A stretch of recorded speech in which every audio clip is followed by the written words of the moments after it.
The alchemist, सपने, लक्ष्य, खजाने और किस्मत की एक ऐसी किताब, एक ऐसी कहानी जिसे इस दुनिया के हर उस इंसान ने पढ़ा है जो किताबें पढ़ने का शौकीन है। और आज मैं वही कहानी आपको कम से कम शब्दों में सुनाने की कोशिश करूंगा। ये कहानी है सेंटियागो की। सेंटियागो एक चरवाहा होता है। चरवाहा उसे कहते हैं कि जो भेड़ बकरियां चराता है। और सेंटियागो को दुनिया देखने का बड़ा शौक होता है और इसीलिए वो अपनी भेड़ों को एक गांव से दूसरे गांव, एक शहर से दूसरे शहर, दूर दूर तक चराने के लिए ले जाता था। वैसे तो सेंटियागो स्पेन का रहने वाला था, लेकिन उसका काम इस तरह का था कि उसने बहुत दुनिया देख ली थी। वो एक गांव से दूसरे गांव जाता और ऊन बेचता, और आखिरी बार उसने जिस मर्चेंट को ऊन बेचा था उसकी लड़की से सेंटियागो को प्यार हो जाता है। और अब इस बार वो दोबारा उसी गांव में जा रहा है और उस गांव का नाम है तरीफा। और वहां जाने के लिए वो बहुत एक्साइटेड है क्योंकि वो बहुत जल्दी उस लड़की से मिलने वाला है जिसे वो प्यार करता है। अब चलते चलते बहुत रात हो जाती है और सेंटियागो ये डिसाइड करता है कि आज रात मैं यहीं बिताऊंगा और कल सुबह यहाँ से निकलूंगा। तभी उसे एक चर्च दिखता है और उस चर्च के अंदर एक चिनार का पेड़ भी होता है। तो सबसे पहले सेंटियागो अपनी सारी भीड़ों को सेफ रखता है और उसके बाद उस चिनार के पेड़ के नीचे सो जाता है। और सोने के बाद उसे एक सपना आता है कि एक बच्चा आया, उसकी भीड़ों के साथ खेलता है और उसके बाद उसका हाथ पकड़ता है और मिस्र के पिरामिडों के पास ले जाता है और बोलता है कि ये रहा तुम्हारा खजाना। और इसके बाद सेंटियागो की नींद खुल जाती है। और ये सपना आज उसे पहली बार नहीं आया, ये सपना उसे कई बार आ चुका है। अब अगले दिन सेंटियागो बड़ा बेचैन रहता है क्योंकि एक ही सपना बार बार आने का कुछ तो मतलब होगा। तभी उसे याद आता है कि जिस गांव वो जा रहा है वहां पर एक औरत है जो सपनों का मतलब बताती है। अब सेंटियागो उस औरत के पास जाता है और बोलता है कि मुझे बार बार एक खजाने का यही सपना आता है। तो वो औरत बोलती है ठीक है, मैं तुम्हारे सपने का मतलब तुम्हें बता दूंगी, लेकिन तुम्हें अपने खजाने में से 10% मुझे देना पड़ेगा। सेंटियागो बोलता है ठीक है, दे देंगे। और तब वो औरत बताती है कि तुम्हें मिस्र जाना चाहिए और पिरामिड के पास तुम्हें तुम्हारा खजाना मिलेगा। सेंटियागो सोचता है पागल बना रही है मुझे, मैं कहां मिस्र जाऊंगा। और वो वहां से निकल जाता है। वहां से निकलने के बाद वो बाजार जाता है और बाजार से किताब खरीदता है। अब उसके पास एक बूढ़ा आदमी आता है और उससे खामखा बातें करना शुरू कर देता है और इस बात से सेंटियागो इरिटेट होना शुरू हो जाता है। और तब वो बूढ़ा बोलता है मैं तुम्हें तुम्हारे खजाने तक पहुंचा सकता हूँ।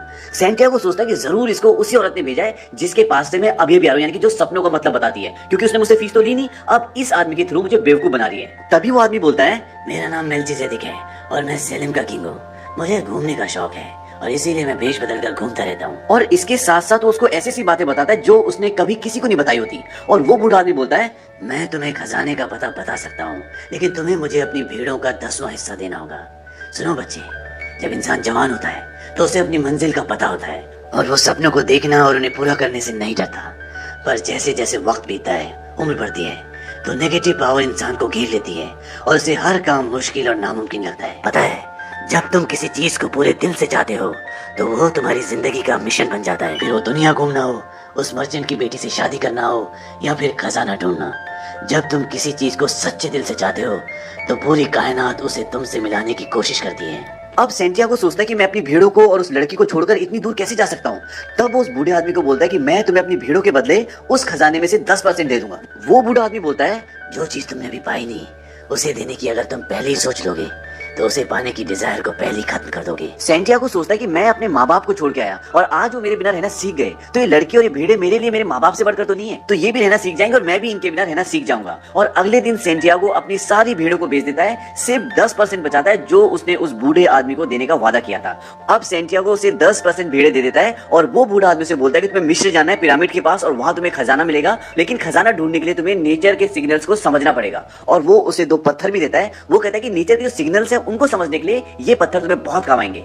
अब वो बूढ़ा आदमी उसे अफ्रीका के शिप में चढ़ा देता है और यही रास्ता होता है, पहले उसे अफ्रीका जाना है और अफ्रीका के बाद वो मिस्र जाएगा। अब जब वो अफ्रीका के तंजीर शहर में पहुंचता है तो उसका सारा पैसा सब कुछ चोरी हो जाता है और वो सोचता है कि मैंने बहुत बड़ी गलती कर दी यहाँ पर आके, क्योंकि अब मेरा सारा पैसे खत्म हो गए और मेरा अच्छा खासा जो पहले काम था वो भी खत्म हो गया। अब मैं करूँ तो क्या करूँ, अब मैं जाऊँ तो कहाँ जाऊँ, क्योंकि वो अफ्रीका में फंस चुका है। पर तभी उसे उस बूढ़े राजा की बात याद आती है कि अगर तुम किसी चीज को सच्चे दिल से चाहो तो पूरी कायनात तुम्हें उससे मिलाने की साजिश करती है। और वो सोचता है कि ये जगह इतनी बुरी भी नहीं है। अब एक पहाड़ी पे जाता है जहाँ पर एक कांच का सामान बेचने की दुकान होती है। उसका सामान काफी गंदा पड़ा होता है। तो सेंटियागो उसको बोलता है कि मैं तुम्हारा सारा सामान साफ कर देता हूँ, बदले में तुम मुझे खाना खिला देना। वो दुकान का मालिक उसको कोई जवाब नहीं देता।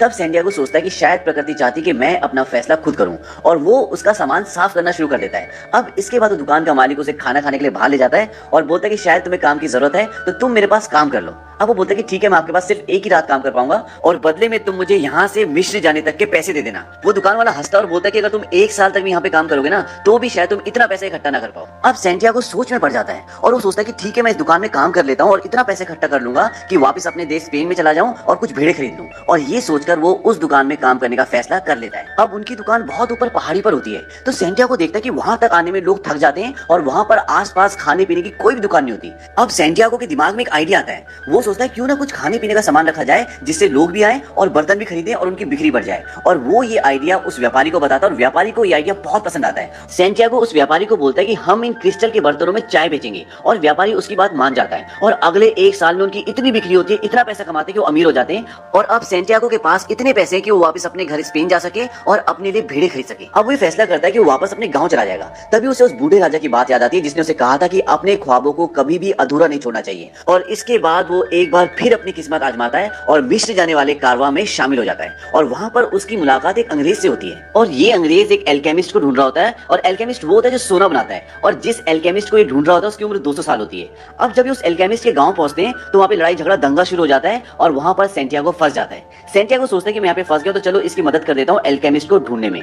अब वो उस एल्केमिस्ट को ढूंढते ढूंढते कुएं के पास पहुंचते हैं और वहां पर एक लड़की खड़ी होती है जिसका नाम होता है फातिमा। और सैंटियागो को फातिमा को देखते ही प्यार हो जाता है। इसके बाद फातिमा उन्हें एल्केमिस्ट का पता बताती है और वो अंग्रेज उस एल्केमिस्ट के पास जाता है। एल्केमिस्ट उस अंग्रेज से बोलता है कि तुम पिछले 10 सालों से मुझे ढूंढ रहे हो, क्या तुमने खुद कभी सोना बनाने की कोशिश की? अंग्रेज बोलता है नहीं। वो कहते हैं कि अगर तुमने की होती तो आज तक तुम सोना बना चुके होते, क्योंकि किसी भी चीज को पाने के लिए निरंतर अभ्यास करना पड़ता है। अब जाओ, कोशिश करो और तुम सोना जरूर बनाओगे। और इसके बाद अंग्रेज वहां से चला जाता है। अब वही दूसरी तरफ सैंटियागो रोज फातिमा से मिलता है और उन दोनों को एक दूसरे से प्यार हो चुका है। अब एक दिन सैंटियागो देखता है कि आसमान में 2 बाज आपस में लड़ रहे होते हैं। तभी सैंटियागो को लगता है कि ये कोई संदेश है और इस गांव पे जरूर कोई दूसरी सेना या दूसरा गांव हमला करने वाला है। और ये बात वो वहां के कबीले के सरदार को बताता है। वो बोलता है कि अगर तुम्हारी बात और तुम्हारा आभास झूठा हुआ तो मैं तुम्हारी गर्दन कटवा दूंगा। अब अगले दिन सच में उस गांव पर एक सेना हमला कर देती है, लेकिन वो सब पहले से तैयार होते हैं तो वो उस लड़ाई को जीत जाते हैं। अब इस बात से वहां का सरदार सैंटियागो पे बहुत खुश होता है और वो उसे 50 सोने की मुद्राएं देता है और बोलता है कि आज से तुम इस गांव के काउंसलर हो। अब वो सोचता है कि क्यों ना मैं इसी गांव में रुक जाऊं, क्योंकि वो फातिमा से बहुत प्यार करता है और अब वो आराम से फातिमा के साथ इस गांव में रह सकता है। और उसे अच्छी नौकरी भी मिल गई, उसके पास पैसे भी हैं। और अगले दिन वो सारी बातें फातिमा को बताता है कि मैं सोच रहा हूँ कि मैं यहीं रुक जाऊं। फातिमा बोलती नहीं, मैं तुमसे सच्चा प्यार करती हूँ और मैं तुम्हारा इंतजार करूंगी। तुम जाओ और अपने सपनों को पूरा करो। और वैसे भी मैं वुमेन ऑफ डेजर्ट हूँ। रेगिस्तान में क्या होता है, लोग लंबे लंबे सफर पे जाते हैं और वहाँ की औरतों को, वहाँ की लड़कियों को अपने हस्बैंड की और जिनसे वो प्यार करते हैं उनका इंतजार करने की आदत होती है। और इसके बाद सैंटियागो वहाँ से आगे निकल जाता है। और इस बार बूढ़ा एल्केमिस्ट भी सैंटियागो के साथ जाता है, क्योंकि वो भी चाहता है कि वो खजाना ढूंढे और अपने सपने को पूरा करे। अब जब वो रेगिस्तान में कई दिन चलते हैं तो रास्ते में उन्हें कबीले वाले पकड़ लेते हैं और वो कहते हैं कि तुम जासूस हो। वो कहते हैं कि हम जासूस नहीं है, पर वो उनकी बातों पर विश्वास नहीं करते और वो सैंटियागो का सारा सोना छीन लेते हैं। और उसके बाद उन्हें मारने वाले होते हैं कि एल्केमिस्ट कहता है कि आप जानते हो ये कौन है? ये बहुत बड़ा जादूगर है और खुद को हवा में बदल सकता है। वो कहते हैं कि ठीक है, अगर इसने ऐसा किया तो हम तुम्हें छोड़ देंगे, नहीं तो मार देंगे। अब सैंटियागो परेशान हो जाता है क्योंकि उसे जादू तो आता ही नहीं। तब वो उस बूढ़े एल्केमिस्ट से अकेले में मिलता है और बोलता है कि तुमने तो मुझे मरवा दिया। वो बूढ़ा एल्केमिस्ट बोलता है कि तुम अपने अंदर से मौत और हार के डर को बाहर निकाल दो और अपना पूरा ध्यान रेगिस्तान और हवा पे लगाओ और तुम ऐसा कर पाओगे।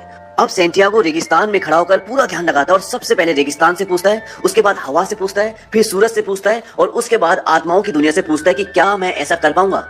तभी सैंटियागो को एक कोड़ा लगता है और वो वहां से गायब होकर दूसरी जगह प्रकट होता है। और ये देखने के बाद वो लोग उन्हें छोड़ देते हैं और अब वो वहां से आगे निकल जाते हैं। और कुछ दिन सफर करने के बाद वो लोग एक सन्यासी के यहाँ पहुंचते हैं। और जब वो सन्यासी के वहां पहुंचते तो वो एल्केमिस्ट जो होता है वो उसके घर में तांबे से सोना बनाता है और उसके 4 टुकड़े करता है। और उन 4 टुकड़ों में से वो एक टुकड़ा सैंटियागो को देता है, एक टुकड़ा अपने पास रखता है और 2 टुकड़े सन्यासी को देता है। और उसे ये बोलता है कि जब सैंटियागो पिरामिड से वापस आ जाएगा तो इन 2 टुकड़ों में से एक टुकड़ा सैंटियागो को दे देना। और उसके बाद वो एल्केमिस्ट वहां से चला जाता है और अब सैंटियागो आगे का सफर तय करता है। और कुछ दिन सफर करने के बाद वो फाइनली पिरामिड्स के पास पहुंच जाता है जहां पर उसका खजाना है। और वहां पहुंचने के बाद वो खुदाई शुरू कर देता है। तभी वहां पर कुछ लुटेरे आ जाते हैं और वो सैंटियागो को पकड़ लेते हैं और उसके पास जो सोने का टुकड़ा होता है वो उससे वो भी छीन लेते हैं। और उन्हें लगता है कि ये जो खुदाई कर रहा है इसे सोने का टुकड़ा यही मिला है। तब उनका जो सरदार होता है वो सैंटियागो को मारने लगता है और बोलता है कि हमें अपना सारा सोना दे दे। अब सैंटियागो उन्हें अपने सपने के बारे में बताता है, बोलता है कि मैं स्पेन का रहने वाला हूँ और मुझे बार बार सपना आता था कि मिस्र के पिरामिड्स के पास एक खजाना है और मैं उसी खजाने को ढूंढने के लिए आया हूँ। तब उनमें से एक बोलता है, अबे पागल है तो, अबे ऐसा सपना तो मुझे भी आता था कि स्पेन में एक टूटा फूटा चर्च है जिसमें एक चिनार का पेड़ और वहाँ पर जो भेड़ बकरियां चराते हैं वो रेस्ट करते हैं और उसके नीचे खजाना दबा है। मैं तो नहीं गया। अरे भाई पागल है यार, चलो किसके बल्ले पड़ गए भाई, चलो आगे निकलते हैं, हमारे को भी लूटना है। उनके जाने के बाद सैंटियागो बड़ा खुश होता है क्योंकि अभी इस आदमी ने जो डिस्क्रिप्शन दिया था ये उसी जगह का डिस्क्रिप्शन था जहां पर आखिरी बार वो अपनी भेड़ों के साथ सोया था और उसे वो सपना आया था। और उसे अब समझ में आ जाता है कि उसे सपने में इजिप्ट क्यों दिखा, क्योंकि इजिप्ट का सिंबल चिनार का पेड़ होता है। और अब उसे पता है कि उसी चिनार के पेड़ के नीचे खजाना है। अब वो वहां से वापस अपने देश स्पेन आ जाता है और उसी चर्च में जाता है और जब उस पेड़ के नीचे खुदाई करता है तो वहां पर सच में उसका खजाना होता है और वो खजाना निकाल लेता है। और खजाना निकालने के बाद अपने वादे के मुताबिक वो उस बूढ़ी औरत के पास जाता है जिसको उसने खजाने का 10% देने का वादा किया था, जो सपनों का मतलब बताती थी। और वो उसे उसका हिस्सा देता है और वहां से सीधा वो फातिमा के पास आ जाता है और वो दोनों शादी कर लेते हैं और उसके बाद वो हमेशा खुशी खुशी रहते हैं। तो ये थी कहानी एल्केमिस्ट की। ये बहुत ही फेमस बुक है और इस बुक को हर किसी को जरूर पढ़ना चाहिए।